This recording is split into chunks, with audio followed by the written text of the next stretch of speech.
Näituse pealkiri Hunditund, mis Itaalia konteksti jaoks on tõlgitud ladina keelde Hora Lupi, et ta ei oleks nii konkreetne, vaid oleks natuke mütoloogilisem ja sobiks paremini ka selle linna kontekstiga, on mõistetav nii statistiliselt kui ka mütoloogiliselt.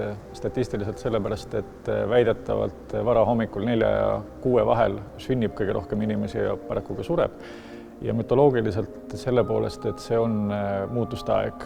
Sünnitakse, surrakse, ööst saab päev, aga mütoloogilisel tasandil toimuvad ka igasugused muud muutused, transformatsioonid. Need, kes me olime enne, pärast Hunditundi me enam need ei ole. Selle näituse keskse teema, ma arvan, defineeris see ruum, kus me oleme, see kirik. Ja ennekõike isegi mitte see visuaalne atribuutika, need esemed, pildid, kujud, mida me siin näeme ja arhitektuur, vaid see, et see kirik on maha jäetud. Me näeme nurkades tolmu, mida kunstnik palus mitte ära pühkida, seintelt on krohvi pudenenud, ühes toas on auk, mis väga inspireeris Edith Carsonit. Teenistusi siin enam juba aastaid ei toimu ja see mahajäetus, unustatus, hüljatus, üksindus on need teemad, mis võib-olla isegi mitte sõnalisel tasandil defineerivad näitust, aga atmosfääri poolest. Ja nii ka need objektid, mida me siin näeme, need ruumid, need väikesed detailid, mida Edith on toonud, nad kõnelevad jällegi atmosfääri või taju tasandil või kogemuse tasandil suuresti kõikvõimalikest üksindusega, leinaga, hüljatusega seotud teemadest. Aga kuna tegemist on ikkagi Edith Carsoni näitusega, siis see kõik ei ole nii kohutavalt traagiline, vaid siin on ka elemente, mis on naljakad, lõbusad, õrnalt grotesksed ja nende kahe asja koosmõju, selline hübriidne atmosfäär on minu arvates see, mis seda näitust suuresti määratleb.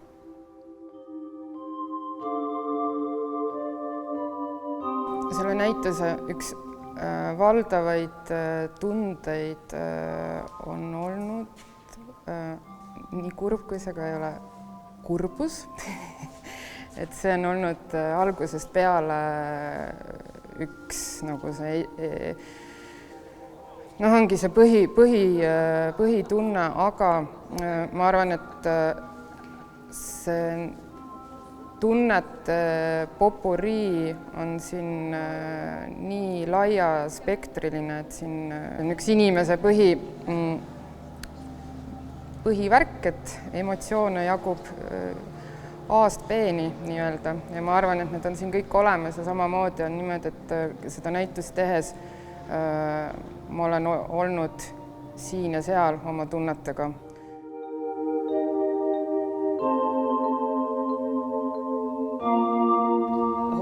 Näitus on siis ühes vanas kirikus, Canareggios, sellise Canareggio täiesti lõpus ja otsas endise tapamaja vastas.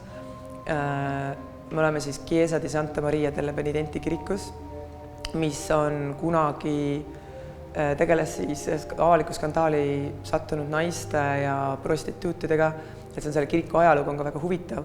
Tänases päevas see kirik on olnud kinni mitu aastat, siin on üks kord toimunud üks näitus. Ja ma arvan, selle kiriku puhul on ka see, et me ei tulnud Veneetsiasse kirikut otsima, me tulime otsima mingi kindla atmosfääriga kohta ja see, mis eriti huvitab, oli teatav lagunemine ja mingi selline uhkuse või hiilguse hääbumine ja kui me kuulsime sellest kirikust või isegi mitte sellest kirikust või selle kiriku nurgas asuvast august, siis see oli see, kus see projekt hakkas kuidagi rullima ja siis, kui me uksest sisse tulime siia ja me nägime seda auku, kuhu tuleb sisse kanali, vesi, tõusud ja mõõnad mõjutavad seda, siis nagu põhimõtteliselt me olime aru saanud, et see näitus on kohale jõudnud. Me oleme hästi palju mõelnud või siin ruumis nii pikalt olnud ja mõelnud, et mis see Hora Lupi siis õige on. Ja mulle tundub, et see võib-olla keskne märksõna on kohalolu, et see peaaegu, et ei olegi näitus. See on justkui mingid skulptuurid, need skulptuurid olekski justkui siin olnud või siin kirikus kogu aeg olnud. Ehk siis ma arvan, et selle näituse vaatamise võti on see, et sa tuled siia, sa rahuned maha, sa vaatad ringi ja sa lased sellel endast kuidagi läbi voolata. Et see voolamise mõiste on ka meil olnud väga keskne näitus tehes selline kukkumine või voolamine, mingi selline liikuvus, mis ühtepidi tekitab, ma ei tea, eufooriat, teistpidi hirmu.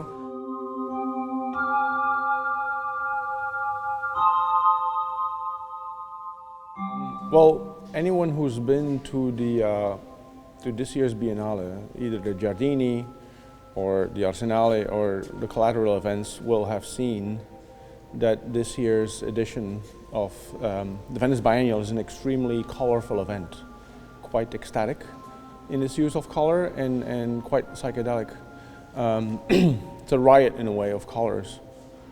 And of course, if you come into this space and see Edith's work, surely white, black and gray are colors, but not as we traditionally understand them. And in the subdued tones and grayscale of the work, I think there's something about her work that to me seems more honest about the state that the world is in today in a way, right? So there's something about the work that strikes me as deeply realistic, even though it is obviously quite fantastical. A lot of the imagery is very idiosyncratic and very fantastical and magical in a way, but there's something truly realistic in its adherence to a very muted gray color palette that to me seems to address the general grayness of the world. Just kind of walking in here and having had only limited virtual experiences of Edith's work beforehand,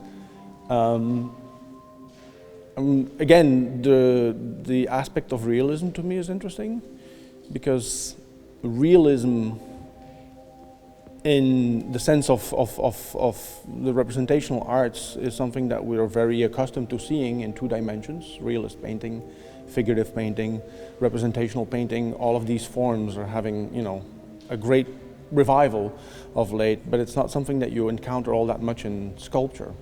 And in fact, there's something problematic in a way about life-likeness in sculpture, and I commend Edith for her courage in a way and her bravery in devoting herself to the language of realism in sculpture, and that I think is partly what makes the work stand out, more broadly speaking, internationally.